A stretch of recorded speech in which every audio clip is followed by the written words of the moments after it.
Buenas tardes, apreciados hermanos. La tarde de hoy quiero compartirles una historia muy hermosa que encontramos registrada en el conflicto de los siglos. Pero antes quiero invitarlos a meditar en el texto bíblico de Filipenses 1:21, el cual nos dice, porque para mí el vivir es Cristo y el morir es ganancia. A lo largo de la historia encontramos que hubo varios hombres que prefirieron el padecimiento terrenal con el fin de alcanzar la vida eterna y de salvar a las almas del error. La historia de hoy se trata de un hombre que renunció a las comodidades terrenales con el fin de luchar para que la gente pudiese conocer la verdad. Quiero compartirles la historia de Jerónimo de Praga. Nace en el año 1360 y muere en el año 1416. Jerónimo en su juventud conoció a Juan Hus en la Universidad de Praga. Estudió en la Universidad de Oxford, Inglaterra, donde conoció la doctrina de Wycliffe, la cual llevó a Bohemia. Defendió la tesis suscita en distintos lugares de Europa para finalmente acudir en apoyo de Hus, que había sido arrestado en el concilio de Constanza y condenado a morir en la hoguera. Jerónimo también fue arrestado, juzgado y condenado a morir en la hoguera por herejía.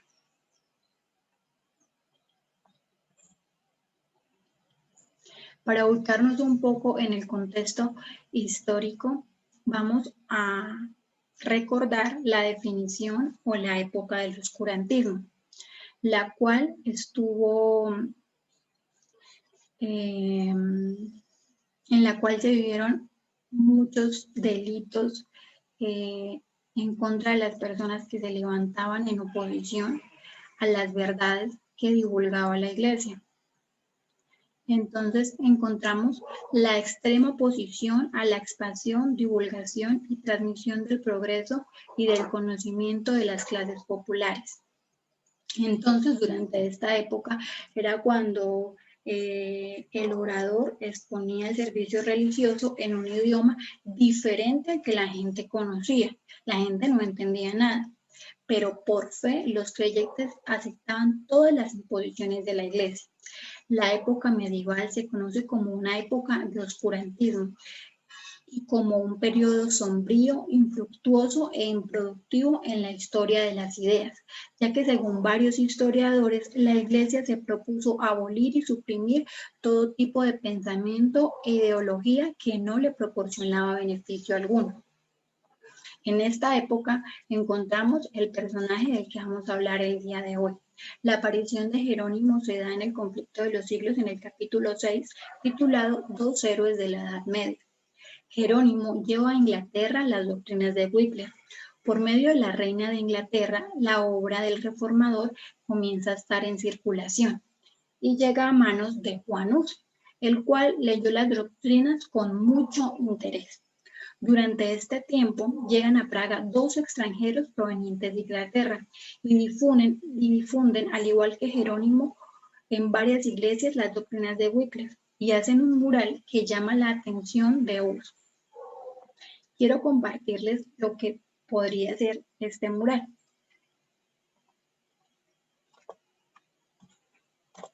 El conflicto de los siglos lo describe más o menos así. En una parte estaba entrando el Señor Jesús de manera humilde a Jerusalén y en la otra estaba toda la pompa y toda la riqueza de la iglesia. Esta imagen puso a la ciudad de Praga en alboroto, con personas que la aceptaban y con otras que la rechazaban. Entre esos, Juan Hus, el cual al estudiar las doctrinas de Wycliffe y ver este comparativo fue como si sus ojos hubiesen estado abiertos. Nunca fue el deseo de Juan Hus desprestigiar a la iglesia como organización, sino quería reformar las ideas incorrectas. Él comienza a predicar en varias iglesias sobre las doctrinas de Wycliffe y esto enfurece a la iglesia, la cual lo llama a juicio. Juan Hus era muy apreciado era muy apreciado por los nobles, por la reina, la cual se había convertido a esta doctrina. Entonces estos nobles se oponen a que Juan Hus se presente ante el concilio. Y lo que dicen, no, permita que él responda porque está haciendo las cosas por medio de una carta. Este apoyo de la nobleza hace que la iglesia se enfurezca y pongan en señalamiento o pongan en opresión a la ciudad de Praga, con el fin de que los mismos ciudadanos culparan a Juan Hus de las consecuencias. ¿Cuáles fueron esas consecuencias? Entonces, la iglesia se negó a enterrar a los muertos, celebraban matrimonios en cementerios, se suspendieron todos los servicios religiosos. Esto enfureció a la gente y hizo que Juan Hus dejara de predicar un tiempo. Hasta ese momento, Juan Hus había estado solo en sus labores, pero entonces Jerónimo, que había estado en Inglaterra y durante ese tiempo había aplicado las doctrinas de Wycliffe a su vida, se unió en la obra de reforma. Desde aquel momento ambos anduvieron juntos y ni la muerte pudo separarlos. Jerónimo poseía un alto grado de lucidez genial, elocuencia e ilustración, y estos dones le conquistaban el favor popular. Pero en las cualidades que constituyen verdadera fuerza de carácter sobresalía Hus. El juicio sereno de este restringía el espíritu impulsivo de Jerónimo, el cual reconocía con verdadera humildad el valer de su compañero y aceptaba sus consejos. Mediante los esfuerzos unidos de los dos, avanzó y ambos llevaron con mucha rapidez el progreso de la reforma.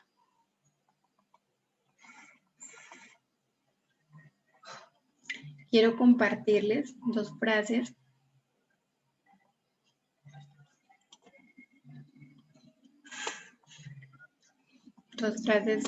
muy interesantes. La de Jerónimo dice: probadme con las santas escrituras que estoy en error y adjudaré de él. Entonces estos hombres eran estudiosos. Jerónimo había pasado por 3 prestigiosas universidades. No solamente fue estudiante, sino que también fue profesor. Juan Hus cuenta la historia que fue un hombre muy pobre y que su madre casi se puso de rodillas para que lo aceptaran en la universidad y lo aceptaron por caridad, pero fue un hombre muy inteligente, muy estudioso y muy devoto. Dice una de sus frases: ¿a cuáles errores debo renunciar? De ninguno me encuentro culpable. Tomo a Dios por testigo de que todo lo que he escrito y predicado ha sido con el fin de rescatar a las almas del pecado y de la perdición. Entonces encontramos en estos dos hombres valentía y también mucho amor y mucho afán porque la gente saliera del error en el que se encontraba. Durante el tiempo en que Juan Hus y Jerónimo se unen, comienza a haber una disputa muy grande en la iglesia porque 3 papas anhelaban el poder.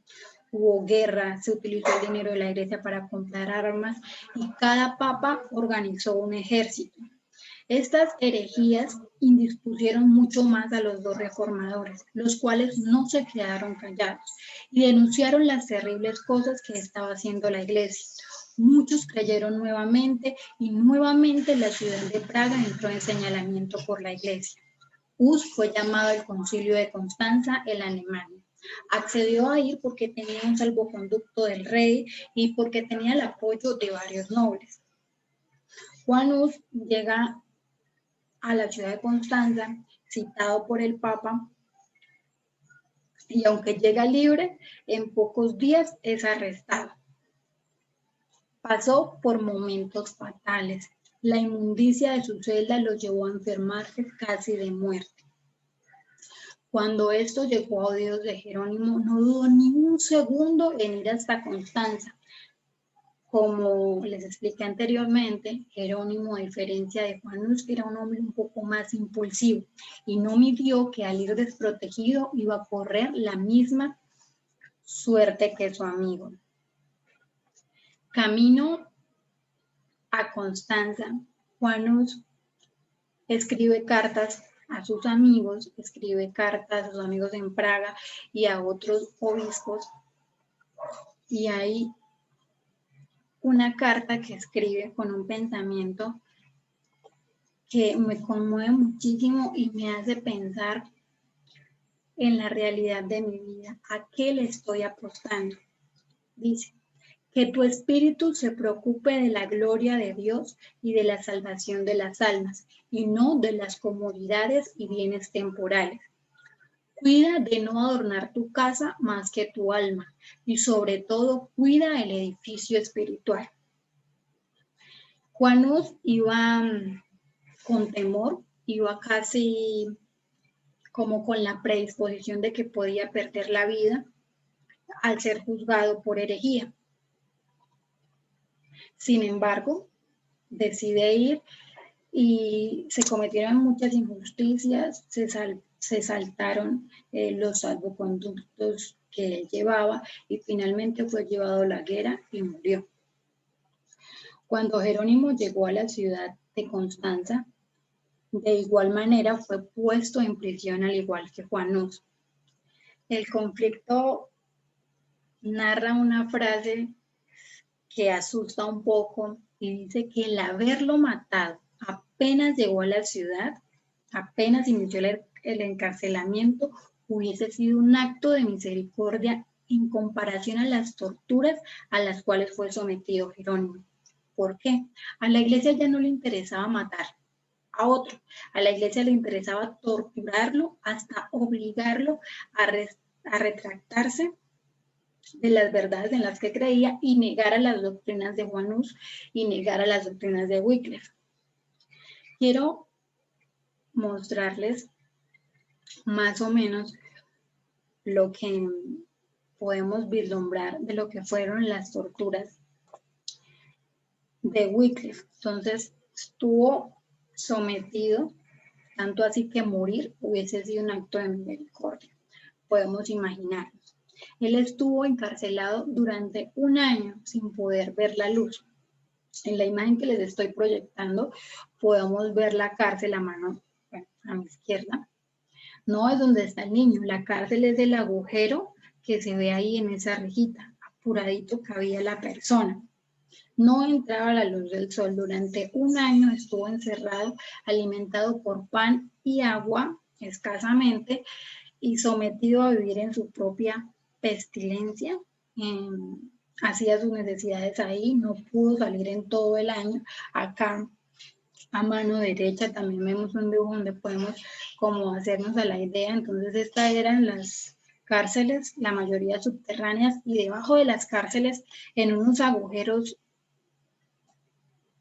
recónditos, estaban estos personajes. Ahí los encarcelaron. Imagínense un año, la enfermedad, el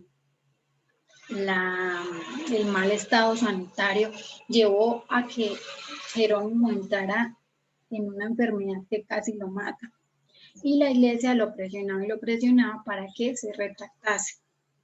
En uno de estos momentos, Jerónimo accede a retractarse ante el concilio y pronuncia que la condena para Juan Hus y para Wycliffe fueron correctas. La iglesia no solo quería que él dijese de forma como calladita, me retracto. Lo que ellos querían era que por medio de Jerónimo las ideologías de Juan Hus y Wycliffe quedaban sepultadas. Volvieron nuevamente a llevarlo a prisión, donde tuvo un tiempo para estar a solas consigo mismo. La responsabilidad y el peso de la culpa cayó sobre Jerónimo. El conflicto de los siglos narra una angustia que casi pudo haberlo matado. Él estaba avergonzado con Dios, veía hasta dónde había llegado defendiendo la verdad y poco antes de culminar de una forma valiente su historia en la tierra, por miedo a seguir padeciendo más tortura, se había arrepentido. Fue un tiempo de meditación con él mismo, fue una lucha con Dios similar a la de Jacob, pero después de que sale nuevamente, Jerónimo sale convertido, sale con una valentía que lo llevó a poder enfrentar nuevamente el concilio, y encontramos que el conflicto de los siglos describe estas palabras. Al ser interrogado, dice: conocí a Juanús desde su niñez, era el hombre más excelente, justo y santo, pero no por eso dejó de ser condenado. Y ahora yo también estoy listo para morir. No retrocederé ante los tormentos que hayan preparado para mí mis enemigos, los testigos falsos, los cuales tendrán que ser llamados un día a cuenta por sus imposturas, ante el gran Dios a quien nadie puede engañar.